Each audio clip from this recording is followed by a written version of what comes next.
안녕하세요. 지난 시간에 이어서 한국 유권자 이념이 떻게 변하는지에 대해서 얘기를 할게요. 거주지별로 이념을 이렇게 비교하면 영남이 네모난색, 네모난 회색 선이죠. 그래서 이게 영남이라는 걸 알 수 있죠. 그래서 여러분이 설문조사에서 이미 해봤겠지만 0점에서 이제 10점 사이, 10점이 이제 가장 보수, 0점이 가장 진보. 그러니까 5점이 이제 중도라는 걸 알 수 있죠. 그러면 영남 유권자는 이렇게 5점 밑에 있었던 적은 2번이고 평균적으로 항상 5점보다 더 높은 점수를 얻었기 때문에 보수적인 그런 성향을 가진다고 얘기할 수 있겠죠. 그리고 여기 마름모 옅은 회색 선은 비영호남. 그러니까 거의 비영호남은 이 전국 평균선하고 거의 똑같다는 걸 알 수가 있죠. 이렇게. 그리고 호남민들은 전국 평균보다 더 진보적이고 그리고 5점을 기준으로 했을 때 대부분의 경우 진보적인 성향을 나타낸다는 걸 알 수 있죠. 그러니까 이때 15대 대선 당시하고 18대 대선 이때만 5점 중도적인 입장을 취했고 그 외의 경우에는 전부 보수적인 영향을 보수적인 이념을 가지고 있다라는 걸 볼 수가 있죠. 그리고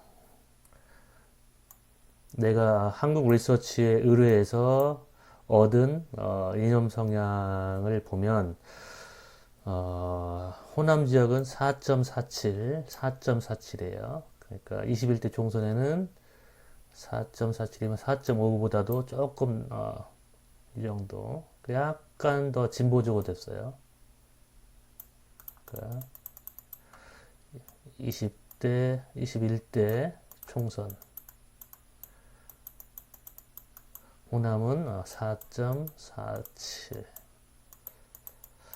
그 다음에 대구 경북은 5.17. 그 다음에 부울경은 5.02니까 약 5.1 정도 되겠네요. 경남 지역의 평균은 한 5.1 정도. 그러니까 영남 지역도 더 이렇게 진보적으로 됐다는 걸 알 수가 있죠. 호남 지역은 더 그러니까 19대 대선에 비해서 전체적으로 유권자들이 더 진보적으로 됐다는 걸 알 수 있죠. 그리고 이제 전체 유권자 이념은 4.84 그러니까 5일 기준으로 4.84니까 거의 약간 더 진보적으로 됐네요. 이렇게 4.84 그리고 영남 지역은 5.1. 아마 여러분이 계산한 결과에 의하면 이거하고는 일치하지 않을 거예요. 이거는 이제 전국 유권자를 대상으로 무작위적인 추출해서 얻은 결과고 여러분은 주로 젊은 층을 상대로 해서 얻은 결과이기 때문에 이거하고 다를 수가 있겠죠. 그리고 이따 세대별로 이념 성향을 비교할 거예요. 그때 한번 보세요. 그 다음에 이 그림은 각 지역의 이념 성향에서 전국 평균을 뺀 거예요. 그러니까 이걸 이제 상대적으로 전국 평균 대비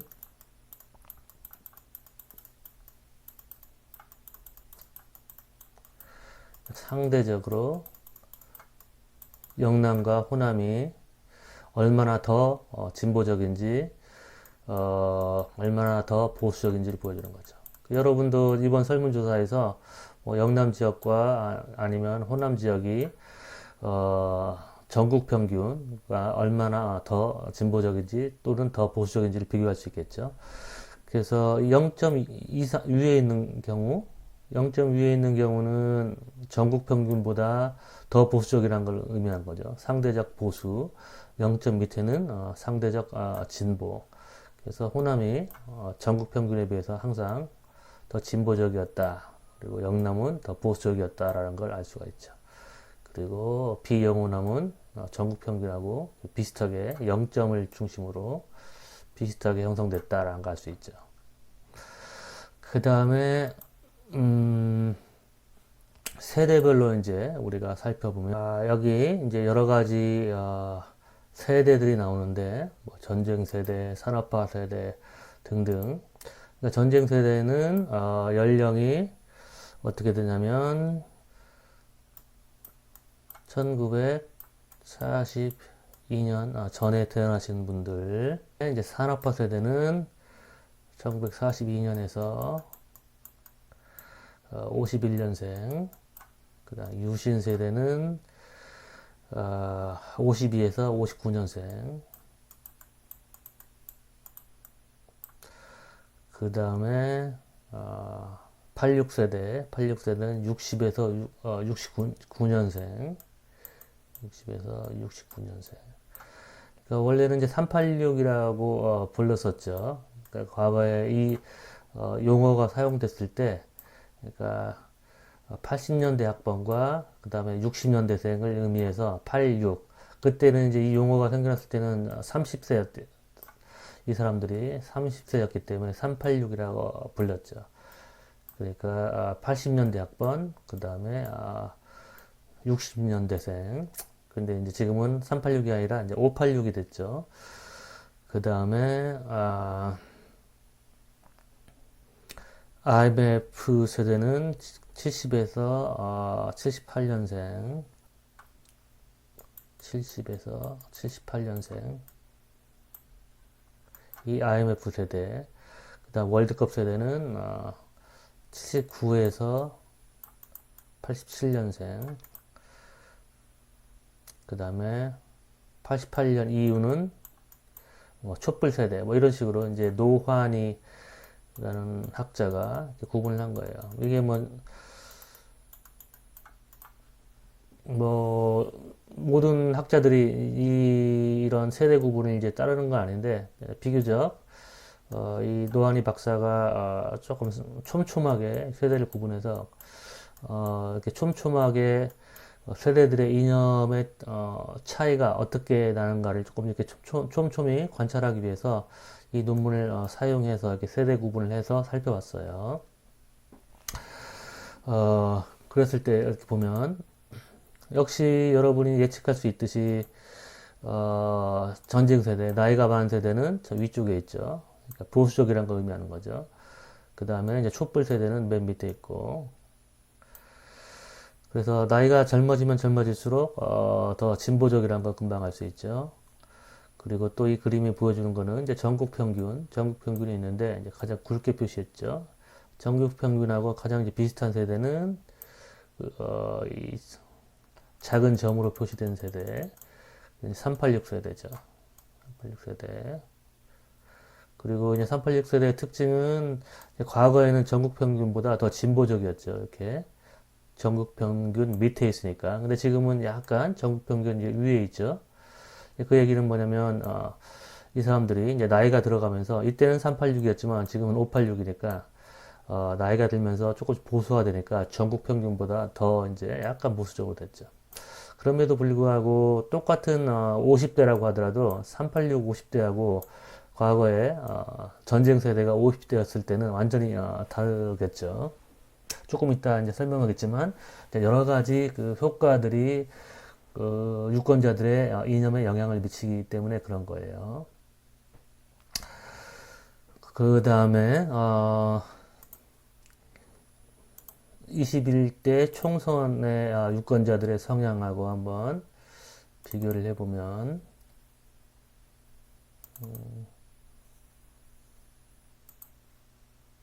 지금 21대 총선 결과는 이렇게 전쟁 세대, 산업화 세대 이런 식으로 구분하지 않고 지금 연령별로 이제 구분을 했는데 여러분께 보여드리면 18세에서 29세의 이념은 7.1 정도 돼요. 그 다음에 30에서 39까지는 미안해요. 7.1이 아니라 이 응답자 이념을 봐야 되는데 응답자 이념이 4.78. 그 다음에 30대의 경우에는 4.58. 그 다음에 40대의 경우는 4.59. 50대는 4.73. 60대는 5.27. 그러니까 역시 가장 보수적인 세대는 이제 60대. 그리고 내가 이전에도 얘기했던 것 같은데 이렇게 젊은 층, 가장 젊은 층이 오히려 지금은 3, 40대, 3, 40대보다 더 보수적이에요. 그러니까 지금 50대하고 비슷한 그런 이념 성향을 보이죠. 50대가 지금 4.73인데 지금 20대가 4.78이니까 50대보다 더 보수적인 그런 성향을 나타내고 이제 전체 평균은 4.84. 그래서 이 그림이 보여주듯이 항상 가장 젊은 세대는 이렇게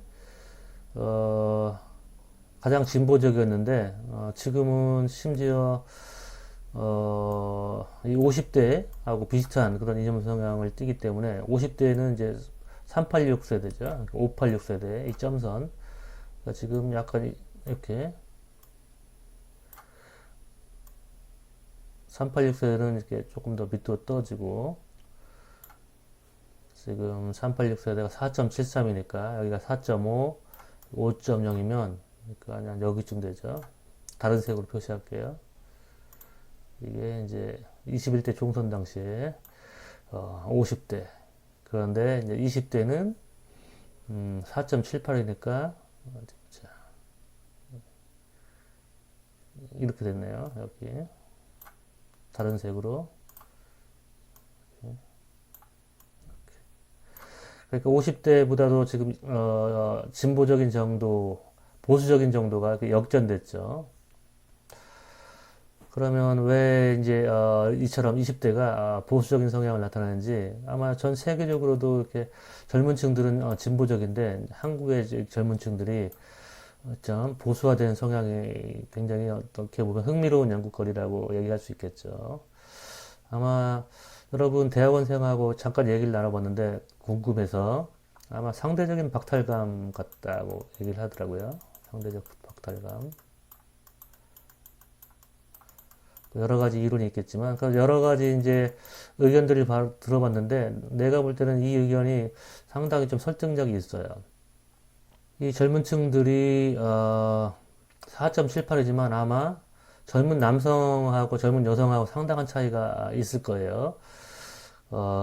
그런데 이제 젊은 남성층들이 아무래도 어떤 뭐 취업 문제나 이제 그런 거에 대해서 조금 위기를 느끼고 또 여성들하고 어떤 경쟁의식 같은 걸 느끼는 것 같아요. 그런데 이제 현 정부가 아무래도 여성 우호적인 정책을 표방한다고 생각을 해서 현 정부에 좀 반대하는 그런 젊은 남성층이 제법 있다고 얘기를 들었어요. 그러니까 거기에 따라서 자신이 지지하는 정당에 따라서 또 이념이 형성되기도 하니까 현 정부에 반대하는 입장을 가진 그런 젊은 남성층들이 보수적인 이념 성향을 갖겠죠. 그 다음에 이거는 아까 마찬가지로 상대적인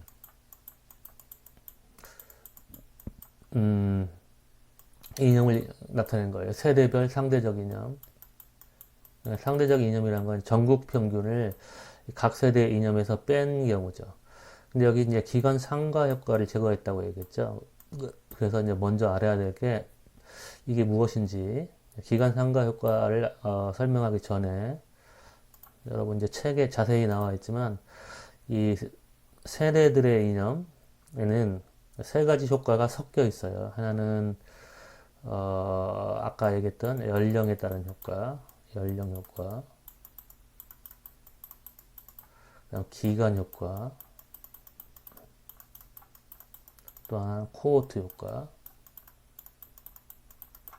코호트 효과는 지난 시간에 한 것 같은데, 연령 효과는 자연 연령 상승에 의한 그런 이념 형성을 의미하는 거예요. 그러니까 이념 형성에 자연 연령이 이제 영향을 미치는 거예요. 사람들은 이제 나이가 들면 들수록 보수화되기 시작하죠. 뭐 선생님도 뭐 극단적인 그런 모험주의적인 성격인데, 뭐 예를 들어서 젊었을 때는 건축학과 다니다가 정치학과로 옮긴 것만 해도 그 당시 뭐 우리 부모님이 뭐 큰일 났다고 어떻게 하려고 하냐고 뭐 굉장히 걱정도 많이 하시고, 또 아버지 친구분들에게 나를 데리고 다니면서 좀 정신 좀 바꾸도록 해달라고 뭐 자문도 구하고 그랬었죠.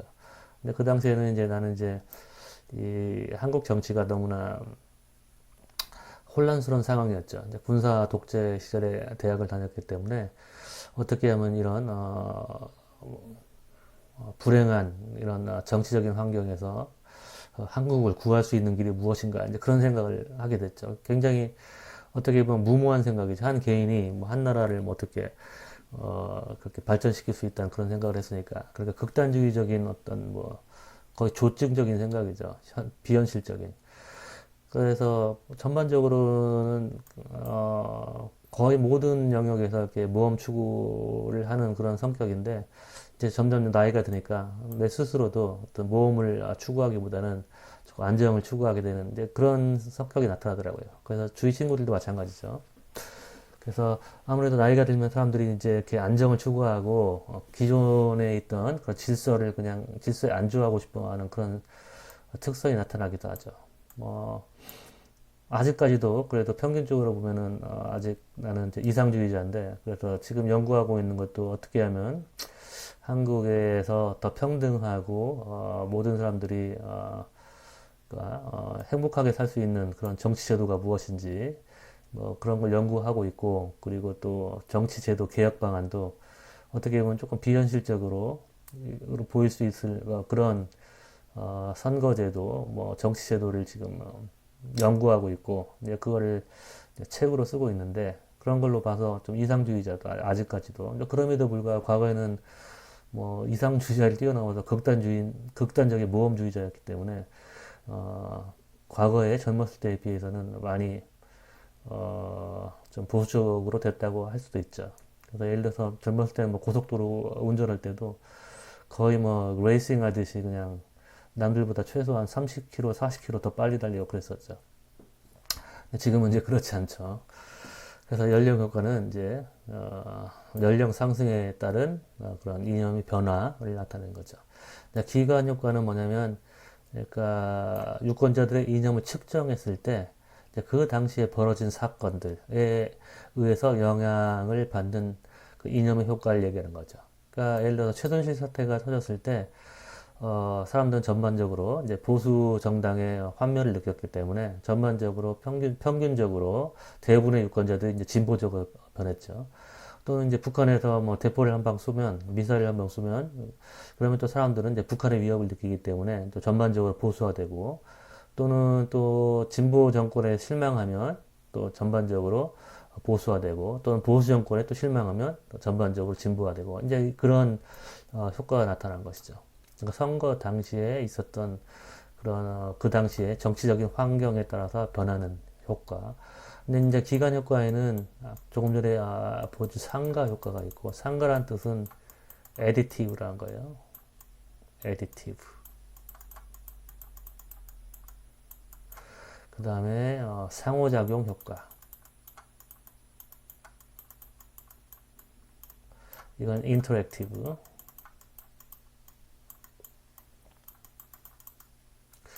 그 상가 효과는 이제 전반적으로, 그러니까 아까 조금 전에 얘기했듯이 어떤 정치적인 사건에 따라서 평균적으로 모든 유권자들이 진보화되거나 보수화되는 그런 변화를 의미하는 거예요. 근데 이제 상호작용 효과는 똑같은 정치적인 사건이 벌어짐에도 불구하고 평균과는 달리 어떤 집단은 더 보수화되기도 하고 어떤 집단은 더 진보화되기도 하고, 이제 그런 변화를 의미하는 거예요. 예를 들어 최순실 사태가 일어났다면 이렇게, 최순실 사태가 벌어졌을 때 뭐 3, 40대는 매우 진보화되고 근데 오히려 60대 이상은 오히려 최순실 사태와 박근혜 대통령의 탄핵이 뭐 우파 진영의 음모다 그렇게 가지고 오히려 박근혜 대통령 탄핵에 대해서 더 반발하는 심리로 더 결집하고 또 태극기 부대들이 더 극단적인 우파로 흐르잖아요. 그러니까 똑같은 사건이 벌어졌는데도 불구하고 세대에 따라서 이제 다른 반응이 나타나는 거죠. 이제 그걸 상호작용 효과라고 해요. 상가 효과는 평균적으로 모든 세대가 같이 움직이는 효과, 상호작용 효과는 이제 세대에 따라서 다르게 반응하는 효과를 의미하는 거예요. 코호트 효과는 젊었을 때 주로 지난 시간에 뭐 15세부터라고 얘기를 했었죠. 외국의 경우는 15세에서만 뭐 25세 사이. 근데 한국의 경우에는 이제 15세 때는 이념이 형성되기 어려우니까 되게 한 20세 대학교에 입학하고 뭐 25세 아니면 뭐 심지어 30세까지. 그러니까 젊었을 때 이념들이 형성되는데 이제 그 당시에 어떤 중요한 정치적인 사건이 벌어졌는가에 따라서 형성된 이념의 변화를 의미하는 거예요. 그러니까 전쟁 세대 같은 경우에는 이제 젊었을 때 이 나이 때에 6.25를 경험했으면 그때 형성된 이념이 평생 가는 거죠. 그리고 아까 얘기한 86세대는 대학교 때 민주화를 경험했기 때문에 그때 형성된 이제 이념이 오랫도록 지속이 되고 이제 나이가 들면 물론 조금씩 보수화되긴 하겠지만 그때 인각된 그런 이념이 지속적으로 영향을 미치는 것이죠. 그 다음에 촛불 세대도 마찬가지고 이제 부모님을 따라서 촛불 집회에 참여한 세대들 또는 뭐 그 밖에 여러 가지 젊었을 때 경험한 정치적인 사건들이 다르겠죠. 아마 여러분은 지금 탄핵, 박근혜 대통령 탄핵을 경험하고 촛불 집회에 참여하기도 했었죠. 근데 지금 이런 박근혜 대통령 탄핵과 뭐 관련된 촛불 집회 참여 이런 게 지금 20대 뭐 남성들에게는 큰 영향을 미치진 않나 봐요. 보수화된 거 보면. 근데 이 촛불 집회나 그것보다는 아마 취업에 대한 그런 걱정, 뭐 그런 박탈감이 더 큰 영향을 미쳤다고 보실 수 있죠. IMF 세대처럼 IMF 세대. 그러니까 이런 경제적인 그런 사건도 유권자의 이념에 영향을 미칠 수 있겠죠. 지금은 이제 취업난 때문에 이런 그리고 또 현 정부의 어떤 남녀 관련된 정책 뭐 그런 것들도 젊은 세대에 영향을 미쳤을 수도 있겠죠. 어쨌든 그래서 연령 효과, 기간 효과에는 상가 효과와 상호작용 효과, 그 다음에 코호트 효과가 있다. 그래서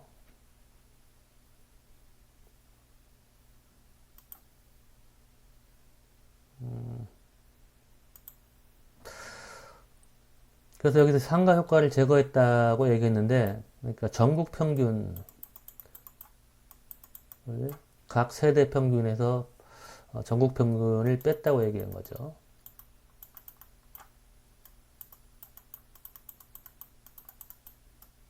평균 이념에서 세대 평균 이념 빼기 전국 평균 이념이죠.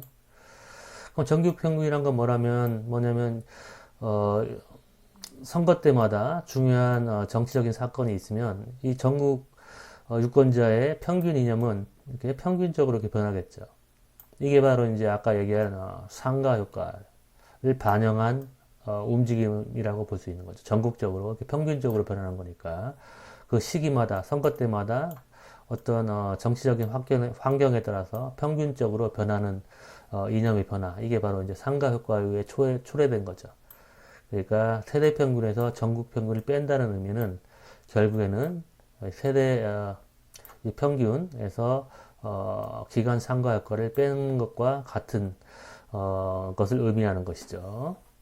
그래서 0점은 전국 평균과 비슷한 똑같은 그런 이념 성향을 의미하는 것이죠. 그래서 이 0점으로부터 더 위에 있는 그런 세대들은 각 선거 당시에 더 보수적인지 진보적인지를 알 수 있는 것이죠. 그러면 전쟁 세대는 젊었을 당시에도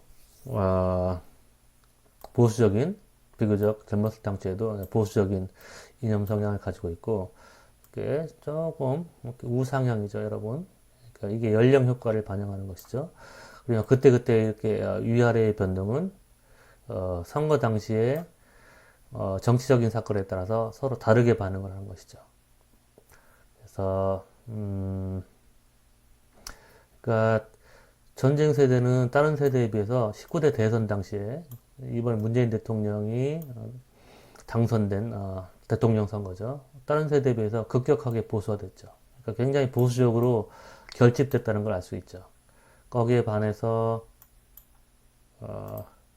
예를 들어서 이 386 세대는 오히려 19대 대선 당시에 약간 하향이니까 하향됐으니까 오히려 이제 진보 쪽 약간 진보화되는 걸 의미하는 것이죠. 그리고 가장 진보화 성향이 강했던 세대는 IMF 세대, 이 세대죠. 이렇게. 근데 19대 대선 당시에 이 전쟁 세대하고 또 보수화된 세대는 여기 산업화 세대, 연세가 많으신 분들이죠. 이렇게. 근데 여기 촛불 세대가 보수화됐어요. 그러니까 촛불 세대가 이 뭐 노인들 아니면 나이가 많은 사람들에 대해서 조금 반감이 많죠. 그렇기 때문에 뭐 꼰대라는 말도 생겨나고 뭐 틀딱이라는 말도 생겨났는데 굉장히 흥미로운 거는 이 젊은 세대들이 이 부정적으로 보는 이 나이 든 세대하고 비슷한 이념 성향을 보인다는 게 굉장히 흥미로운 결과예요. 왜 그런지 좀 더 심층적으로 분석을 해봐야겠지만, 그 다음에 세대 구성 비율의 변화. 그래서 나이가 가장 많은 전쟁 세대가 과거에는 이제 15%까지 차지했는데 점점점 이렇게 아무래도 연세가 드시면서 이렇게 돌아가시는 분들이 많기 때문에 그 비율이 점점 줄어들죠. 그리고 이제 촛불 세대 젊은 층들은 이제 이렇게 비율이 늘어나는 걸 볼 수 있죠. 그래서 지금은 여기 유신 세대가 386 세대, 386 세대가 이제 베이비 부머, 1963년 전에는 베이비 부머라고 부르죠. 그러니까 386 세대의 일부가 베이비 부머죠. 그래서 여기 제일 많은 비중을 차지하고 있죠. 그리고 전국 평균하고도 이념적으로 가장 비슷하고, 그래서 앞으로 어떤 전국적인 이념의 추세가 어떻게 될 것인가를 살펴보면 아무래도 가장 보수적인 전쟁 세대의 그런 구성 비율이 점점 줄어들게 되니까 평균적으로 또 이념이 더 진보적인 성향을 나타낼 것 같아도, 그러니까 보수적인 층들의 구성 비율이 줄어드니까. 근데 또 이제 젊은 층들이 점점 늘어나죠. 그렇기 때문에 이 나이가 많은 세대, 전쟁 세대 또는 산업화 세대의 인구 감소를 상쇄하는 보수화된 20대 세대의 증가가 보수적인 고연령층의 축소를 서로 상쇄하는 그런 효과를 가지고 있죠. 그래서 뭐 앞으로 추세가 뭐 진보 정당한테 더 유리할지 보수 정당한테 더 유리할지는 거의 분명한 그런 답을 내릴 수가 없죠. 왜냐하면 이런 고연령층의 비율의 축소가 있긴 하지만 또 보수적인 젊은 층의 증가가 있기 때문에. 그 다음에 이거는 세대를 이제 세 종류의 세대로 나눈 거예요. 아까는 여러 세대로 나눴는데 좀 세대 구분이 너무나 촘촘하긴 하지만 좀 부정확한 것도 있고 좀 주관적이어서, 그리고 이념에 영향을 미치는 건 중요한 정치적인 사건, 인데, 아까 이 세대 구분은 이렇게 뭐 월드컵은 뭐 이념 형성에 그렇게 영향을 미치진 않죠. 뭐 이런 이념 형성과 무관한 그런 세대 구분도 있어서 조금 더 거칠게 이제 세 집단으로 나눈 거예요. 그래서 이제 민주화 세대는 전국 평균하고 비슷하고 아까 비슷한 패턴이 나타나죠. 여기서는 폭이 꽤 크죠.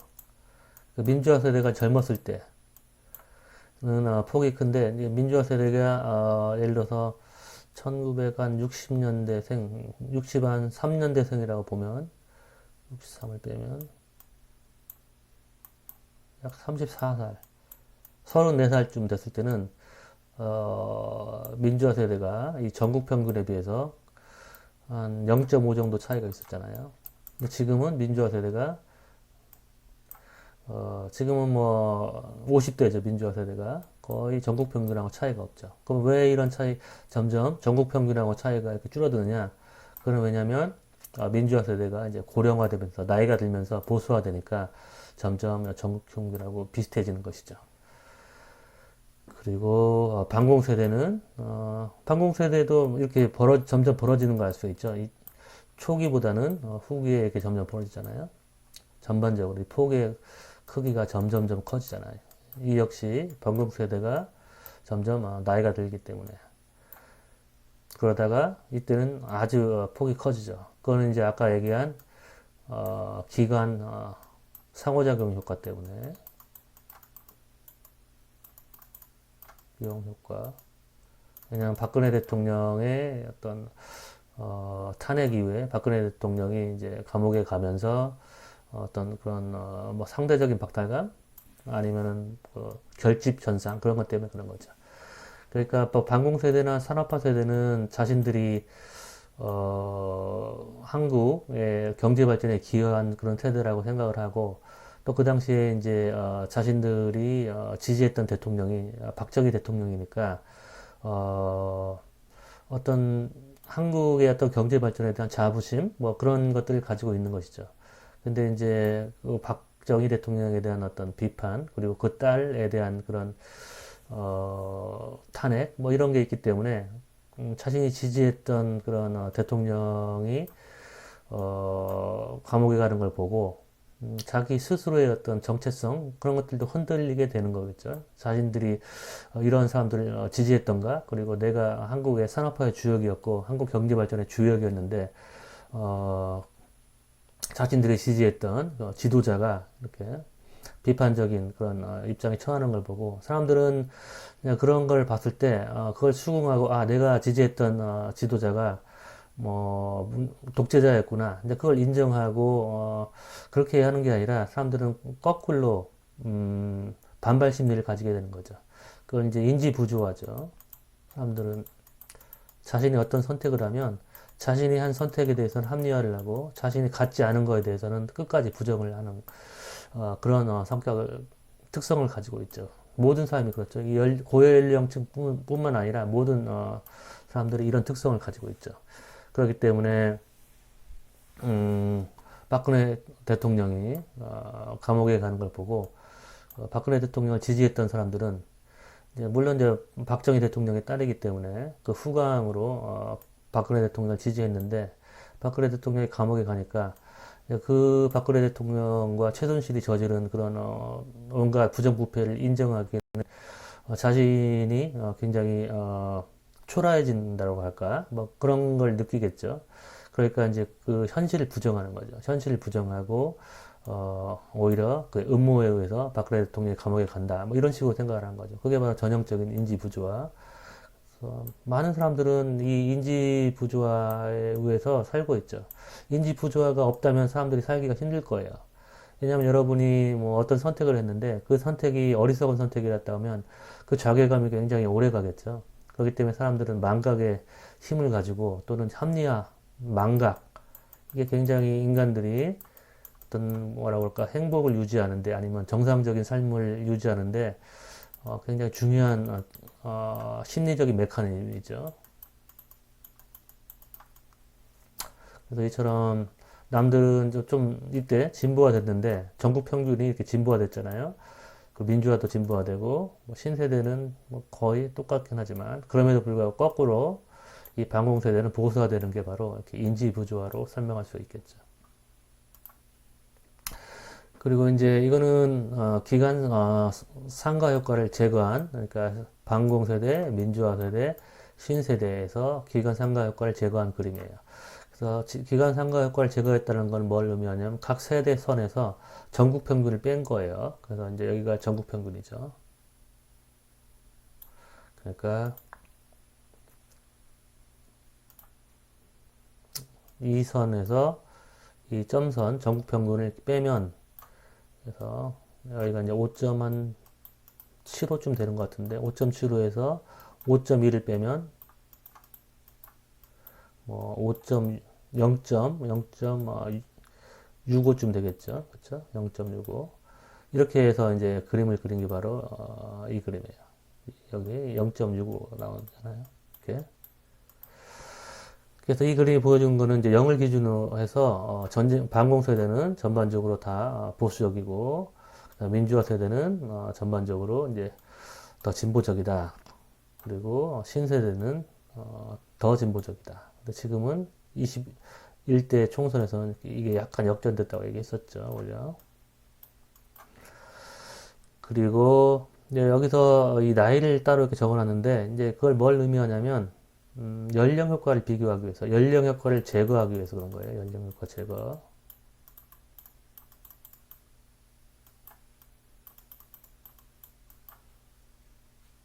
왜냐하면 여러분이 비교를 할 때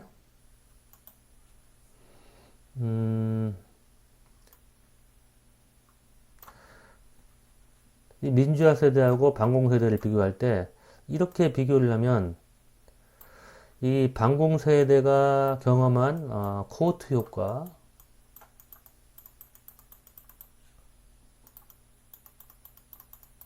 플러스 연령 효과가 섞여 있는 거죠.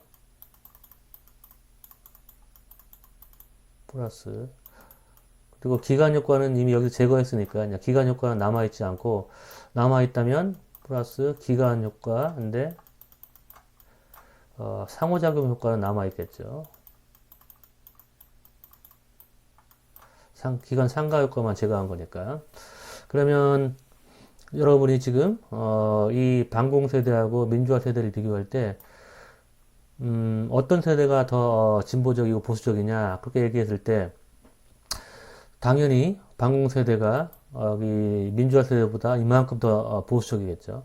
근데 이 보수적인 정도가 이 사람들이 경험한 전쟁의 경험 때문인지 이 사람들이 나이가 많아서인지 연령, 고연령 때문인지 그걸 구분할 수가 없잖아요.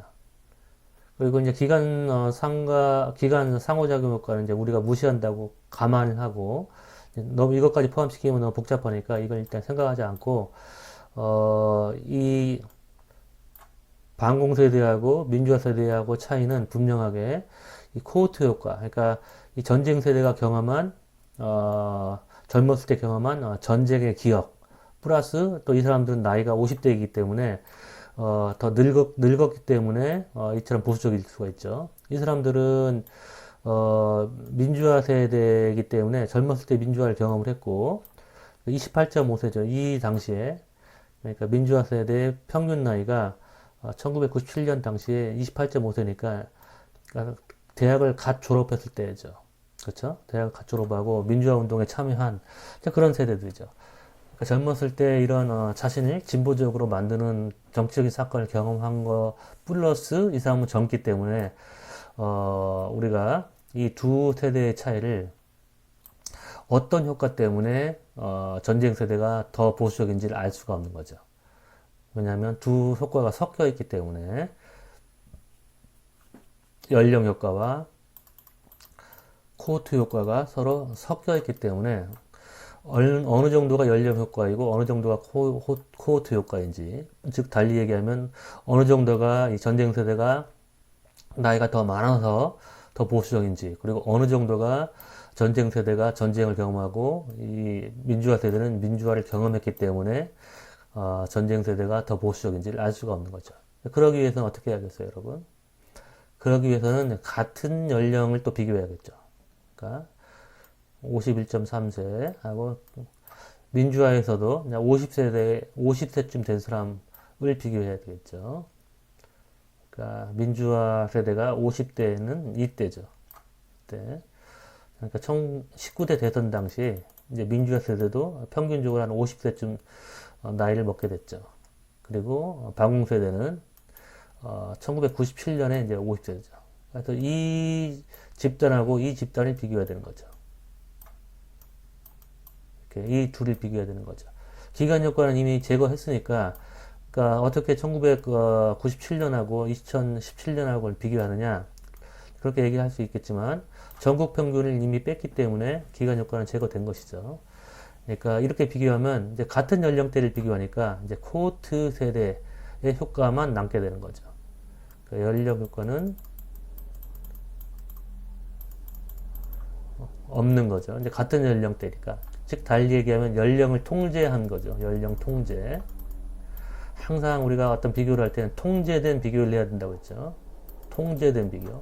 그냥 단순한 비교. 그러니까 이 사람들하고 이 사람들을 비교하는 거는 이건 이제 단순 비교죠. 이 둘의 차이가 단지 나이 차이에 의한 것뿐만 아니라 이들이 경험한 정치적인 사건 자체가 달랐기 때문에 이런 이념 차이가 형성되는 거죠. 그렇기 때문에 우리가 이제 코호트 효과를 분석하기 위해서는 같은 연령을 통제하고 이 두 세대, 다른 정치적인 경험을 한 세대를 비교해야 되는 거죠. 그럼 어때요? 연령대가 비슷함에도 불구하고 전쟁 세대는 이 반공 세대는 훨씬 더 보수적이라는 걸 알 수 있죠. 그러니까 이 전쟁의 경험이 이 세대들을 보수화시켰다는 걸 알 수가 있는 거죠. 그리고 또 다른 집단을 비교해 보면 지금 신세대의 30대 정도하고 그다음 민주화 세대의 30대 이렇게 보면 뭐 거의 차이가 없는 거죠. 이렇게. 거의 차이가 없잖아요. 근데 지금은 이제 약간 더 보수화됐고 그리고 그렇기 때문에 지금 신세대들이 이 민주화 세대의 젊었을 때보다 조금 더 보수적인 성향을 나타나기도 하죠.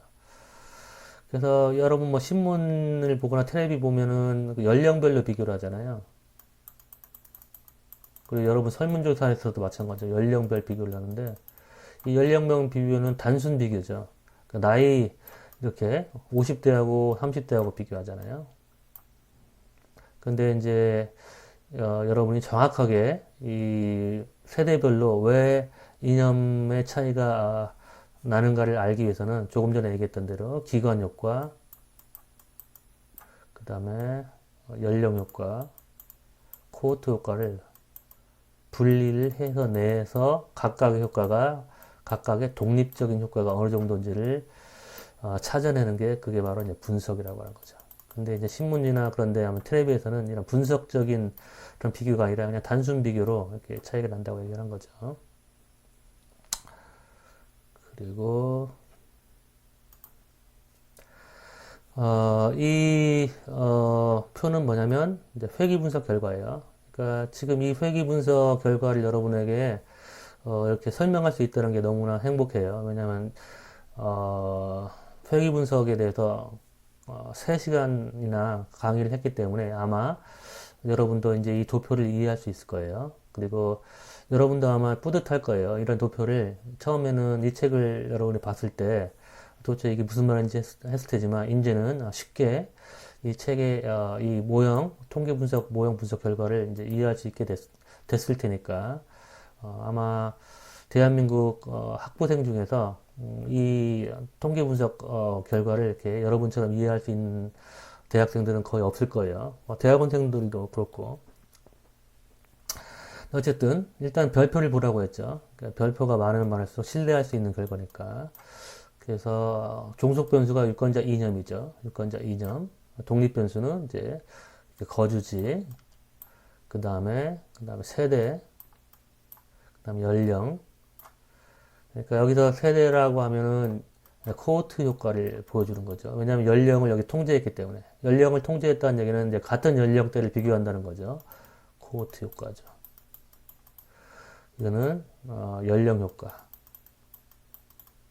그 다음에 이거는 이제 정책적인 입장.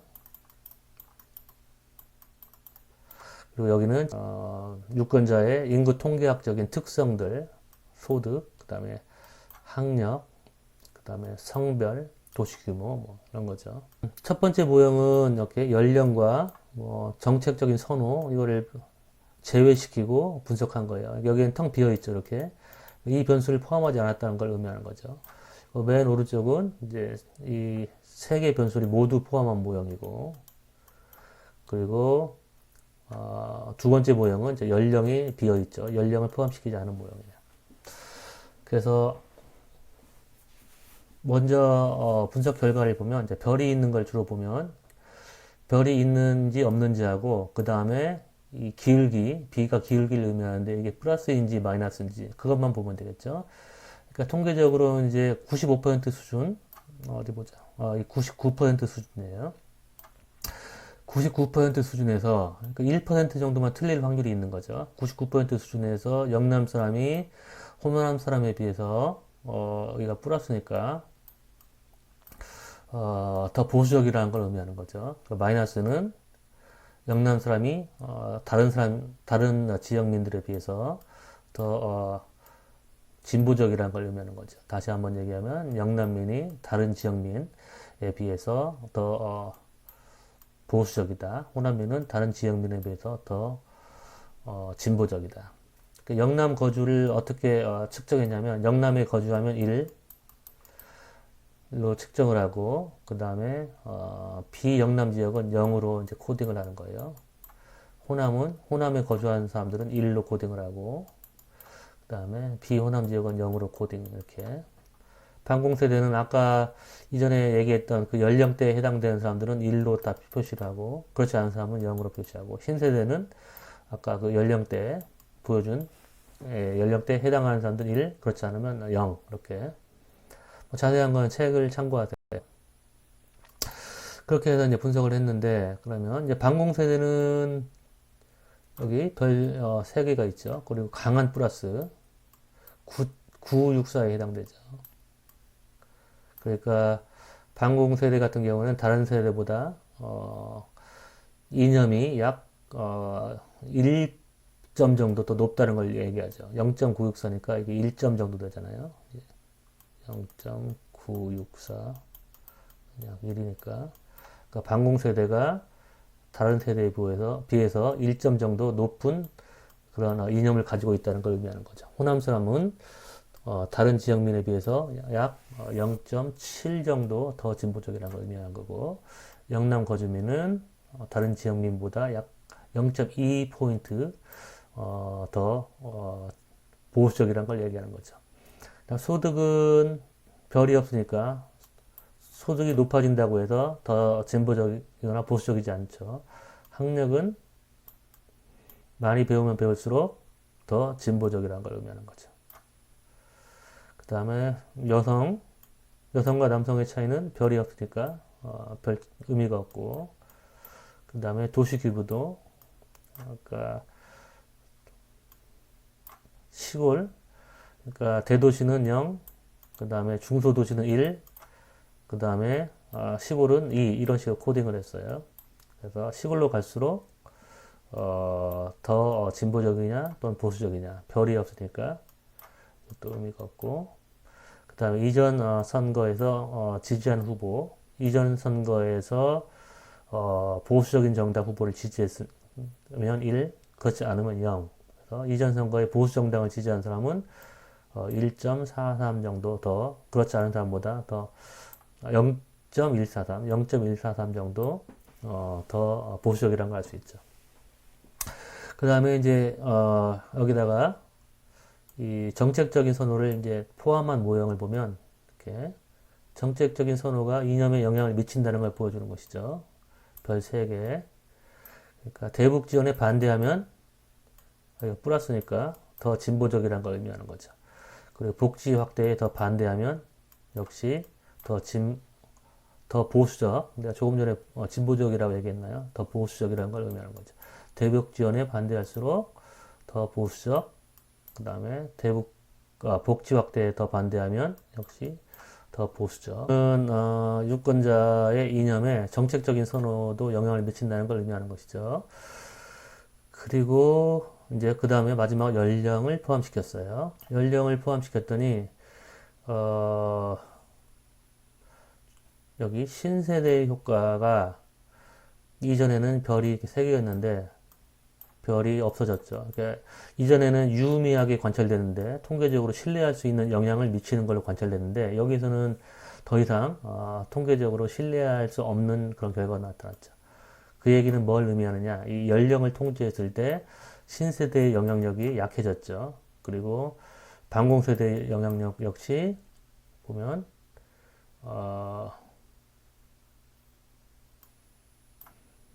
이전에는 별이 3개였는데 별이 2개로 됐으니까. 그리고 이 기울기의 크기 역시 기울기도 이전에는 0.964, 그 다음에 0.895, 0.337, 약 3분의 1로 줄어들었죠. 이 얘기가 의미하는 바는 반공세대가 더 보수적인 이유는 이들의 코호트 효과, 이게 바로 연령 효과를 제외한 코호트 효과죠. 코호트 효과이기도 하지만 연령 효과가 굉장히 크다는 거죠. 그러니까 코호트 효과는 처음에 우리가 분석한 0.964에서 0.337, 3분의 1로 줄어들었죠. 이렇게. 그러니까 연령 효과가 이 0.964 이 부분의 대부분을 차지한 것, 3분의 2 정도. 코호트 효과는 3분의 1 정도밖에 안 된다는 걸 알 수 있죠. 그러니까 이처럼 회귀 분석을 하면 여러 가지 변수들이 가지고 있는 독립적인 변수를 이렇게 골라내는 기능을 하기 때문에 매우 유용한 분석을 할 수가 있어요. 그리고 또 하나 흥미로운 변화를 보면 영남 거주민의 별 2개가 있고 0.188이었는데 정책을 통제하니까 대북 지원 반대, 복지 확대 반대를 통제하니까 이 모형에서는 영남민의 영향이 0.188에서 0.104로 줄었죠. 이 얘기가 뭘 의미하냐면 정책적인 선호를 통제하면 영남민이 더 보수적인 그 이유가 사라진다는 거죠. 달리 얘기하면 영남민이 더 보수적인 이유는 이런 정책적인 선호 때문에 이들이 대북 지원을 반대하고 복지 확대를 반대하는 이런 정책적인 선호를 가졌기 때문에 영남민들이 더 보수적이라는 걸 보여주는 것이죠. 호남민도 마찬가지로 이 정책을 통제하니까 0.697에서 0.514로 줄어들었죠.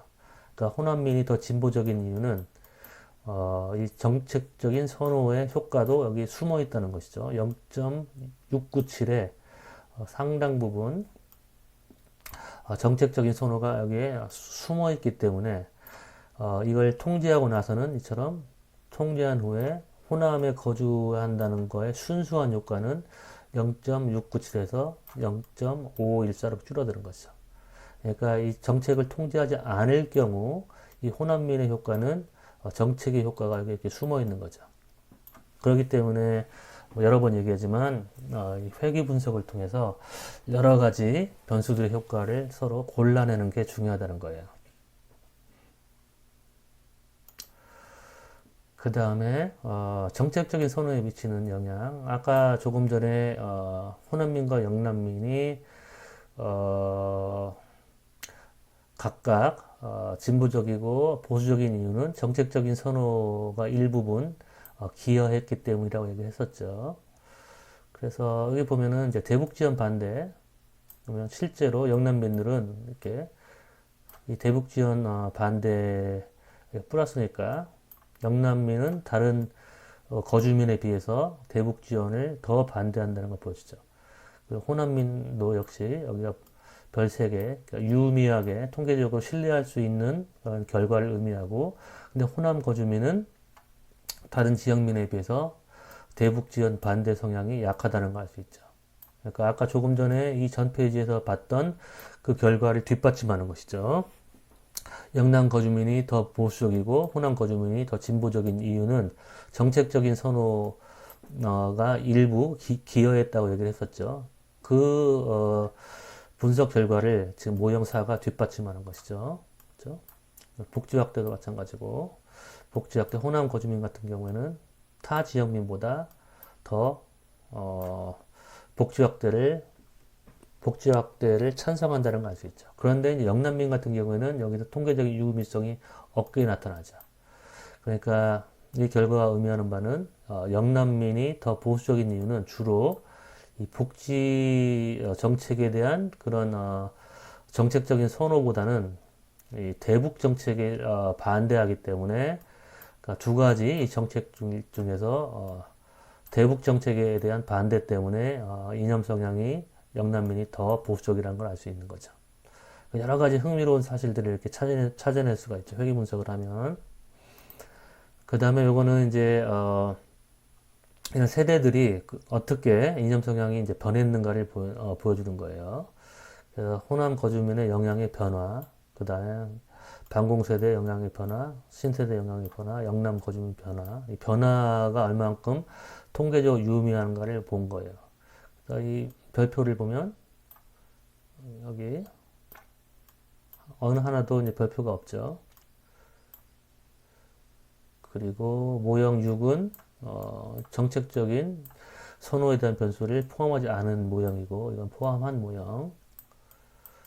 그리고 여기서 이제 여러분이 봐야 될 거는 이 거주민 간의 이념 성향의 변화가 있었는지 그리고 세대별 변화가 있었는지를 보면 별표들이 없기 때문에 이 두 지역민의 이념 성향의 뭐 보수화 또는 진보가 성향은 보이지 않고 세대별로도 그런 성향은 보이지 않는다는 것을 이 분석으로부터 알 수가 있는 것이죠. 자, 복잡하지만 재밌죠, 여러분? 네, 수고했어요.